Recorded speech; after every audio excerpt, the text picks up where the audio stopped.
how, if they act this callously, do they expect to win an election when they, as you say, working people are being penalised for working? There is just something that screams out that, there's no coherency, there's no strategy.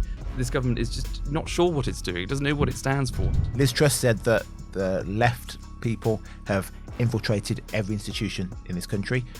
I think she sounded a bit conspiracy theorist when she says those kind of things, but this would suggest that she's completely right. People who live in places called like Prince Andrew's Close or Prince Andrew's Drive, they want to change the name, their street names, because they don't want to be associated with him, because you can't have someone who not only continued a relationship with a convicted paedophile, but lied about it.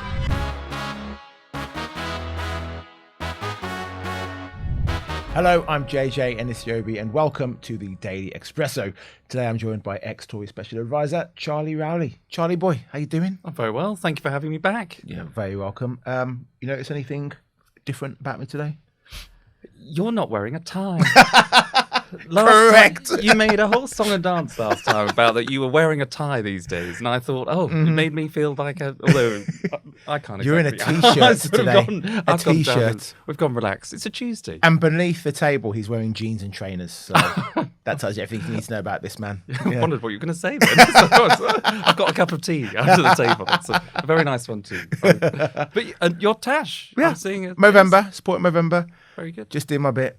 Don't applaud me. It's fine. Just do my bit. It is what it is. Will it go on to December beard? Is that a thing? I think that's right. No. Have I just made that up? You've made that up. No. You have. It's just a tash. You just have a moustache for November, then it's gone. Anyway, let's get started. Right. Rachel Reeves has paved the way for tax hikes this morning with a speech that was broadcast on BBC and ITV while people were still munching on their cornflakes in what was basically a trailer of a budget that will bring misery to workers and families. The Chancellor all but confirmed she will break Labour's manifesto pledges and deliver taxpayers a gut punch. Charlie boy, is this basically going to be hell for us in 3 weeks' time? Well, you're very kind to introduce me as a former special advisor, obviously to the Tories, but I never particularly felt special or gave any kind of advice, to be perfectly honest with you. So I'll try, and having been a few years out, I will try and be open-minded about it. But it is hard to be supportive of what's about to come down our way with more tax rises. Income tax is going to rise. It's going to rise, 2p in the pound. And this is, after a whole election campaign where Labour said they weren't going to raise national insurance contributions, VAT or income tax. And then they, in their first budget, aside from taking away the winter fuel payments and going after farmers, they decided to raise national insurance contributions, hitting employers, people that are the bedrock and the backbone of our economy. So it was a strange move then. But what makes it even more, I think, bizarre for the Chancellor is that there have been so many opportunities to tear up the rule book and say, you know what, we didn't think the finances were, we thought the finances were in even worse state than when we came into office. Donald Trump was putting on tariffs. Oh, we didn't see this coming, therefore we've got to totally change course. We're going to have to rip up our manifesto because everybody can see clearly that there are so many issues. But to leave it until now, another budget, having the previous year said, we're not coming back for more, and then she's coming back for more. I mean, there's just no strategy. There's no credibility. And I think, you will lose confidence in the markets. I couldn't help but notice on the way in, having concluded her speech, that the pound, I think the markets plummeted as well. Yep. And so the confidence isn't there. And I think, we've seen, this is probably the longest drawn out run up to a budget I can remember. And so I can understand the Treasury pumping out ideas, trying to test the water to see how it's going to land with the public. But ultimately, having to come back to the table to say we're going to break a manifesto commitment, a key one, which is to rise income tax, something they said they weren't going to do, when there has been complete and utter absence of growth, something else that they said they were going to do, or achieve. That hasn't materialised because they've talked the economy down, they've scared the markets, they've taxed employers, they've choked off that growth, and the very wealthy have up sticks and left. There's no one really to tax. And, again, on the back of saying we're not going to tax working people, we're not going to increase taxes on working people, how do you define a working person? Well, it now sounds as though we're all going to be taxed. So it's a sham. And I'm sorry to say that for any new government, because you do try and wish anyone well in those positions, but I just think this is a rod that she's made of her own making, and I think I can't see a survival. I really can't. So every 45 minutes, apparently, that's when a millionaire is leaving the UK. The speech delivered this morning, within just an hour of it, a mega £22 billion of the FTSE's 100 market cap has been wiped. And that's just from her speaking. That's not even her announcing anything. I found it to be mostly waffle. Some of the readers have been commenting on our articles on the website. They're using words like treacherous, rudderless ship. Some things have been much more X-rated than that too. But how, if they act this callously, do they expect to win an election when they, as you say, working people are being penalised for working? I think it's a brilliant question, and look, the Labour government have pointed to no less than Liz Truss, who you've had in this chair. I noticed not so long ago, who was obviously criticised for the way in which she sort of came in to try and tear up the rule book, the way of doing things. She went too far and too fast. I think people would acknowledge that. I think she would even acknowledge that, actually. She wouldn't acknowledge it. She said that she sat in that very chair and told me basically that it was men behind the scenes, fellow colleagues in the Tory party, people at the Bank of England, all conspiring to take her down. It wasn't her fault. It was everyone else's. Well, I'd slightly push back and say you might have some. She might have some responsibility to take. Yep. She was the Prime Minister at the time. But the Labour Party attack her for the way in which the economy sort of tanked. It's even worse in terms of the gilt yields, I think, under this government. So it really is a terrible, terrible situation. But you asked, how do they get out of it? I think. I can't remember. How do they win an election? How do they get people to vote for them when everyone is going to be so angry with them? Well, it's going to be difficult because they tried to get through £5 billion, which is not a big figure in the grand scheme of things, of the kind of money that we're talking about in this budget. They couldn't even get through £5 billion worth of cuts to the welfare bill. And so that was a huge backbench rebellion for a new government that nobody saw coming. And this is on the back of, as I say, coming in right from the off and taking away winter fuel payments and attacking farmers who are responsible for putting food on our table and on the shelves. There is just something that screams out that there's no coherency, there's no strategy. This government is just not sure what it's doing. It doesn't know what it stands for. And so when you get this presentation of the budget next week, you can just imagine the amount of emails and messages and letters that MPs get in their inbox that make it uncomfortable for those backbench Labour MPs to support this budget. And I think if the Chancellor can't get support from her own backbenchers, then how on earth are you going to get support from the country? It is a very, very sticky situation for her, and I don't think it's going to end particularly well. One thing Liz Truss did say to us, she actually was a little bit sympathetic towards Rachel Reeves in the sense that she says, your hands are tied. Bank of England, OBR, there's very little things you can do in terms of movement when it comes to the economy. So do we just have to accept this now, basically, that no matter who's in power, there's going to be very, very little actual power for whoever is? I think there's an element of that because obviously the OBR set forecasts and, everybody hangs on to their figures in terms of projected growth. And so if that's stagnant, then of course you think, right, what do I do as Chancellor now? And actually you might not feel as though you've got many, many levers. But the increased difficulty for Rachel is because she's boxed herself in with her own rules, her own fiscal rules. So, she had £10 billion worth of spending that she could have, which she was sort of using as the buffer to either increase spending on public services, which she did in the first budget. Lots of money went to the NHS.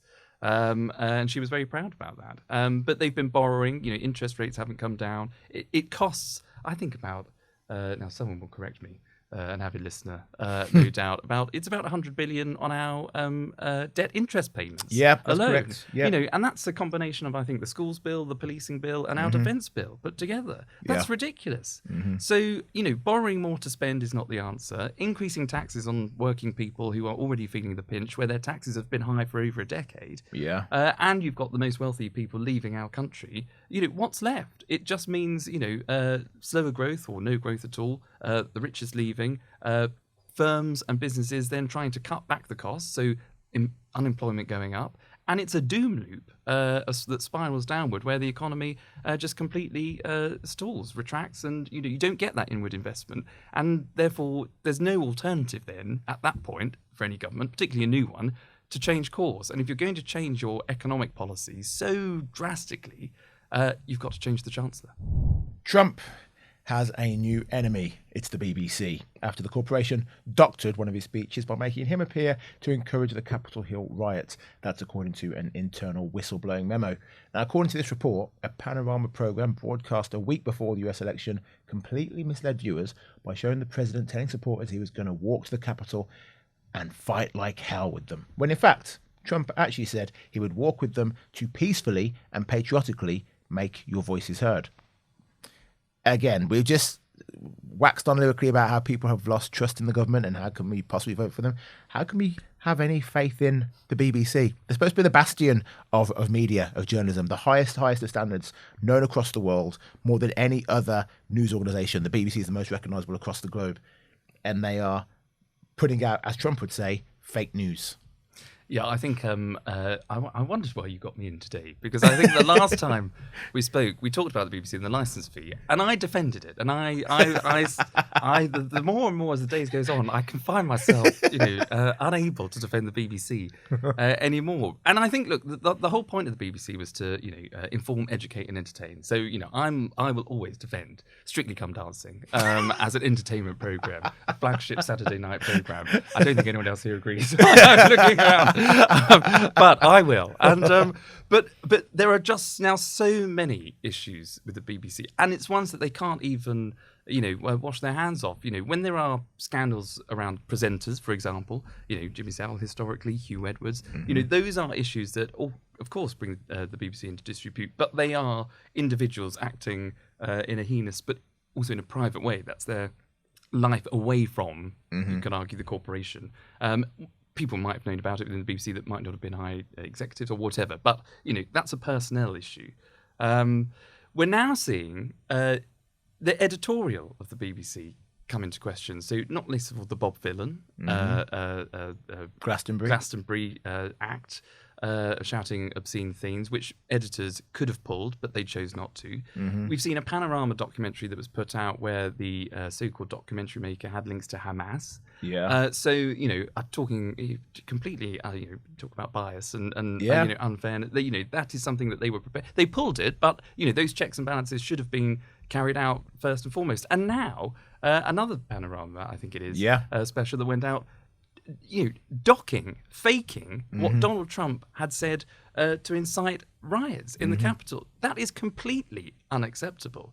And so you've got to ask yourself, actually, for the viewers, for people that want to get their news, and get their news from all kinds of areas now, whether it's YouTube, whether it's online, whether it's social media, whether it's the Daily Expresso, as they should, then you've got to wake up as a BBC organisation and think, hang on, something's not right here. We can't justify now, year on year, asking people to pay for the licence fee when we've got real problems for journalistic standards. We clearly have an issue with impartiality in terms of the people and personnel within our editorial teams and our journalists, and that is a game changer for the BBC, because it was always staked its reputation on, as you said, being impartial, the leading broadcaster, internationally renowned.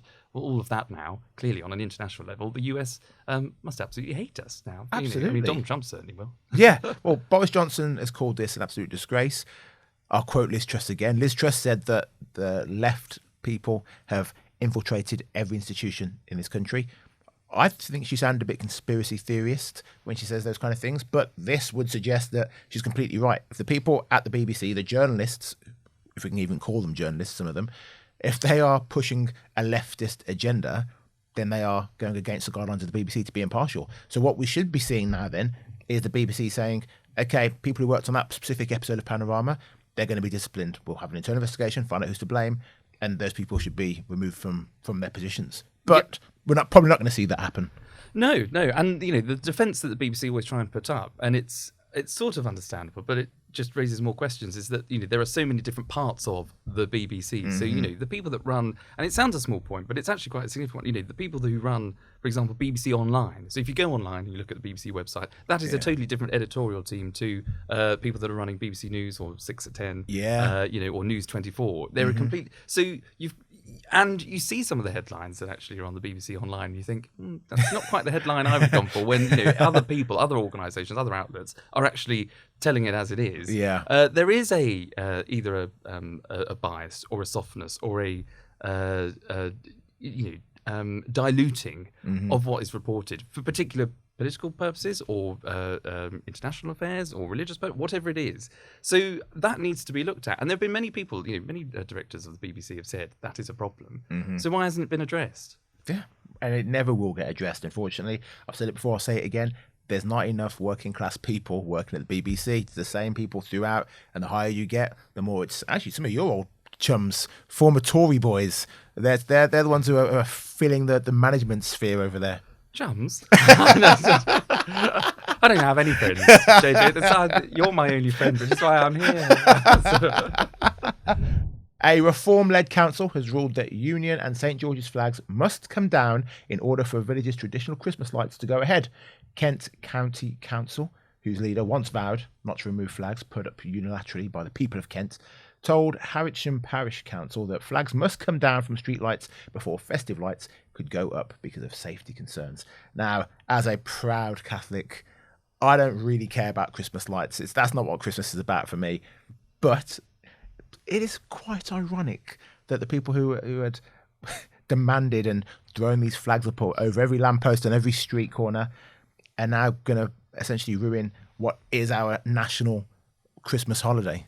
Yes. Yeah, and you're quite right. I mean, what flags are they? They wanted us to take down. Well, us. They wanted. I don't know who I am.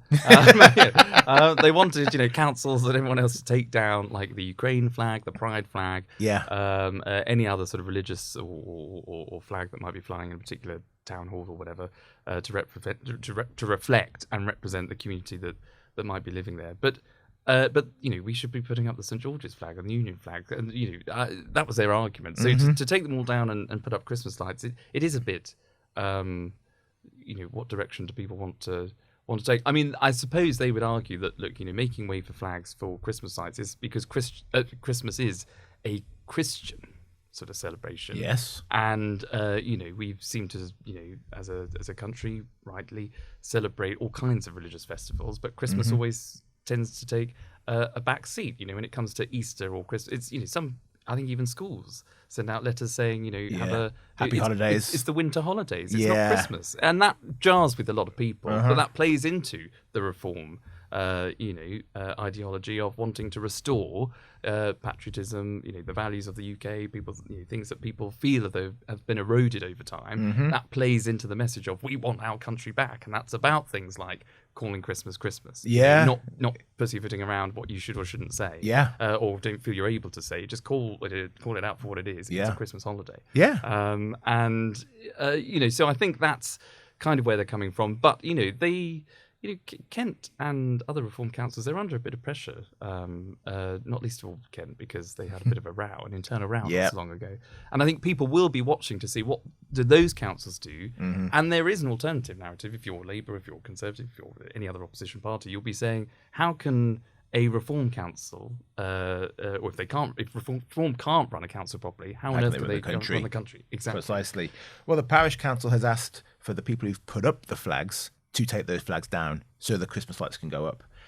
But if Reform, who have fought so diligently for patriotism and getting the flags everywhere, what message does that send if they now have to take down the flags in order to put the lights up? Because and the council won't do it themselves. They're saying they can't do it. So the people who put the flags up now have to come back out with their step ladders and take those flags down.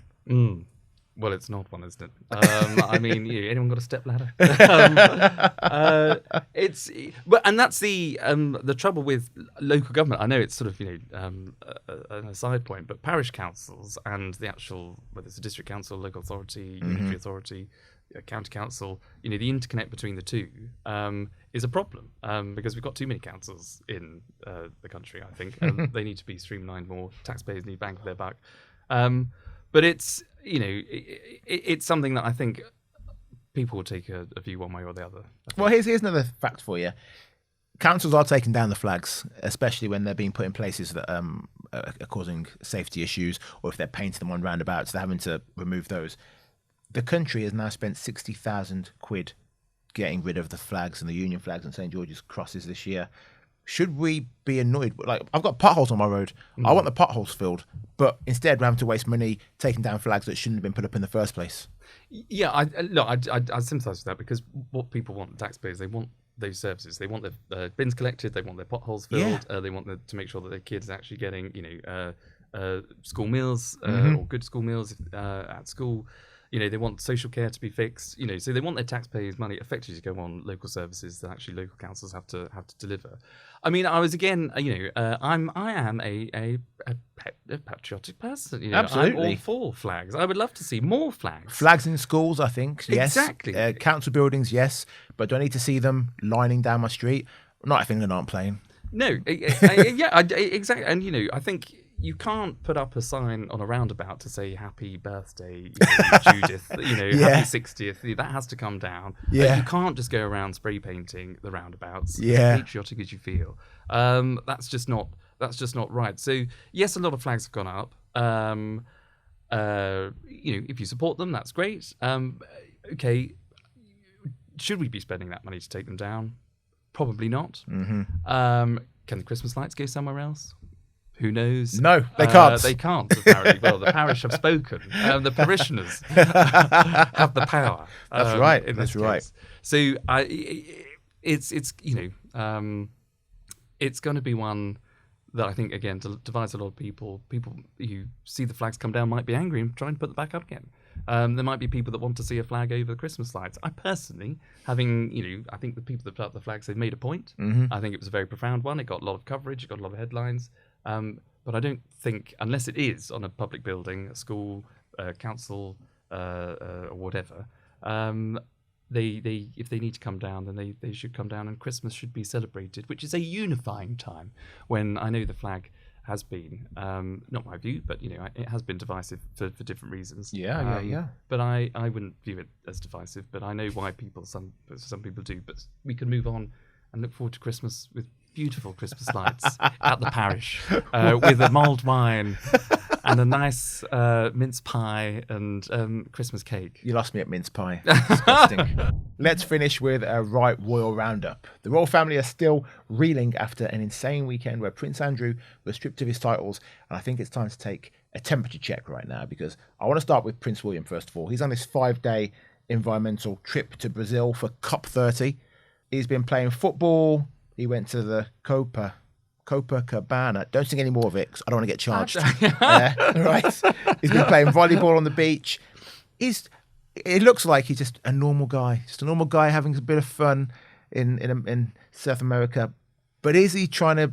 Is he doing this deliberately to come across like a normal person, to make people believe, oh, William, he's just like us, isn't he? Look at him on the beach. Yeah, beach volleyball. Because we all get to do that in the UK. Yes, yeah. I mean, a real cynic would say, if you were really that desperate for good news, you'd wheel out the kids, wouldn't you? The children, you'd wheel out sort of, true. Charlotte and the others, and George, and who's the other? Louis. There you are. Yeah. One of our producers, Louis. Thank you. Patriot she is, not like you. Exactly. So I think your kids always can move things on. But I think this is his baby, isn't it? This is the Earthshot Prize. Yeah. This is his thing. And so to try and give some good news to the royal family and remind us all that Andrew is very much in the past. Andrew Mountbatten Windsor. And Prince William is the future. He will be the future king. That is something that we can all look forward to. So when polling, I know people obsess about polling, but the royal family's polling went down terribly last week on the back of obviously the Andrew scandals that he's embroiled in. So I think a bit of good news for them is the right thing. I think it's probably...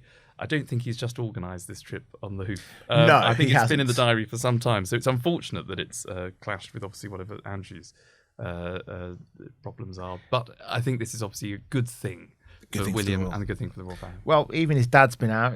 Charlie Boy has been knighting people today. David Beckham, Sir David Beckham. That's good. That's good for Charles. People like Charles. People love David Beckham. So he's been doing that. But let's go back to Andrew, because yes, he's been kicked out of his 30-room royal lodge, but it's going to get worse for him. and I'm not disappointed about that. He's going to now lose most of the £558,000 that he thought he was owed. So when he initially went into that place, he'd paid £1 million up front. He was supposed to then pay another £7.5 million in renovations because the place is falling apart. And he's supposed to have the lease until 2078. So now he's been dashed out early. He thought he was going to get some of that cash back. But no. He's not going to get it. He's missing out on just over £500,000. It's a pretty crappy 2025 for him, isn't it? Yeah, I mean, I don't think there'll be too many people reaching for the violin, however big or small. Look, I mean, and, I think there's other stories out today about, poor people who live in places called like Prince Andrew's Close or Prince Andrew's Drive. They want to change the name, their street names, because, they don't want to be associated with him, which I don't know how much that will cost. Probably the council will have to fix that as well, if they're not too busy on the Christmas lights and the flags. But look, he has... I mean, where do you start? It is absolutely right that his titles were stripped. It's absolutely right that he's kicked out, because you can't have someone who not only continued a relationship with a convicted paedophile, but lied about it. We know that in the interview that he gave with Emily Maitlis. It just didn't add up. There are emails to suggest, and of course Sarah Ferguson, who married and into the family by association, but again sort of criticised Jeffrey Epstein in public, but emails revealed now suggesting, and she apologised for that, so I'm so sorry, Jeffrey, you knew what I had to do, as if anybody would do. No, you just cut contact, and his story, he's never been convicted, he's never had his day in court, he's refused to go, and so you can't legally say that he's guilty of anything, but we know this, he flew, it doesn't add up. You don't fly halfway across the world to see someone just to say can't be mates anymore. I can't be mates anymore, I'm really sorry, but would you like to go for a walk around the Central Park? None of it makes sense. And obviously the posthumous book of Virginia, Giuffre, revealed an awful lot. But unfortunately, she can't add to that. It is a book that will be around forever, and you can't ask any more questions. Well, bad news for Andrew, because it's going to get even worse for him. Is personalised number plates. Yeah, it's AY02 space DOY, and he's got another one, AY03 space DOY. He can't have them anymore. They're about to expire. He's going to lose those too. Well, how much would that be? How much is a personalised number plate? You'd have to ask Charlie Boy to buy him some new ones. But when you're knighted, you can ask him then. I think we've been overlooked again. We have once again. But if you're going to give Prince Andrew new number plates, personalised number plates, what would you have? I think I gave a suggestion earlier on before we hit record. I don't think I can give that one again. I'm looking round. Nobody's nodding. Nobody's giving me the green light. So I'll say... well, you know what? Don't worry. I'll don't think worry. about it. You think about it, and you let us know in the comments. We want to see. I want to see at least 1,000 different suggestions for what Andrew should have as his new personalised number plates. My man, thank you very much, Charlie Rowley. Thanks, Adam. Not so special advisor. The caffeine has worn off. That is it for today. But thank you for watching the Daily Expresso. Join us again tomorrow, where we will have the wonderful Carol Malone. Bye-bye.